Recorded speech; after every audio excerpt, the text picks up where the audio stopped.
Lahore police ने new year के मौके पर कानून की खिलाफ वर्जी करने वालों के खिलाफ सख्त कार्रवाई से खबरदार कर दिया।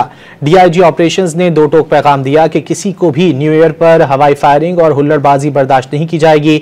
मजीद जानेंगे नुमाइंदा डॉन न्यूज वसीम रियाज से, जो इस वक्त डीआईजी ऑपरेशंस फैसल कामरान के साथ मौजूद हैं। न्यू ईयर के लिए लाहौर पुलिस ने सिक्योरिटी प्लान को हतमी शक्ल दे दी है। शहरी नए साल की खुशियां जरूर मनाएं, लेकिन अपने साथ दूसरों की जिंदगियां खतरे में डालकर नहीं। पुलिस ने क्या तैयारी की है, इस हवाले से बात करने के लिए लाहौर पुलिस के कमांडर फैसल कामरान हमारे साथ मौजूद हैं। मजीद इनसे बात करेंगे और पूछेंगे कि सर, कितनी सिक्योरिटी न्यू ईयर नाइट पर तैनात की जाएगी। अमूमन देखने में आता है कि हुल्लड़बाजी बहुत होती है, वन व्हीलिंग, सिलेंसर निकाल कर लोग जो है वो सड़कों पर आ जाते हैं और रोड ब्लॉक कर देते हैं।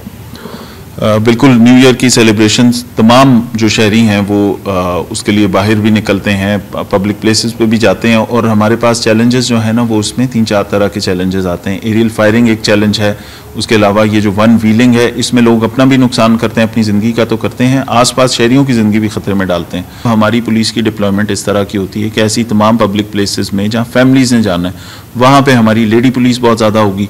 आपको बाइसिकल्स पे वो हमारे स्क्वाड नज़र आएंगे जो ख़वातीन पुलिस के हैं, जो ऐसे तमाम एरियाज़ को पेट्रोल कर रहे होते हैं। सर, ये कह सकते हैं कि जो मनचले या जो हुल्लड़बाजी करेंगे उनको हवालात में बंद किए जाएंगे, उनके खिलाफ मुकदमात दर्ज होंगे? बिल्कुल किया जाएगा। इस पे कोई कॉम्प्रोमाइज़ नहीं है। ईव टीजिंग, हुल्लड़बाजी, फैमिलीज़ को अगर लोग सेलिब्रेट कर रहे हैं सब करें। फैमिलीज़ आएंगी, हमारे माएँ बहनें बेटियां सब बाहर निकलती हैं, फैमिलीज़ के साथ आते हैं, तो उनको सेफ एनवायरनमेंट देना हमारा काम है। उसके अंदर ज़ीरो टॉलरेंस है। बहुत शुक्रिया। डीआईजी फैसल कामरान तफसीलन हमें बता रहे थे कि न्यू ईयर नाइट पर सिक्योरिटी के इंतहाई सख्त इंतजाम किए जा रहे हैं। 10,000 से ज़्यादा पुलिस एहलकार शहर की सड़कों पर जो है वो तैनात किए जाएंगे और जो भी कानून हाथ में लेगा उसके खिलाफ मुकदमा दर्ज करके उसको हवालात में बंद किया जाएगा।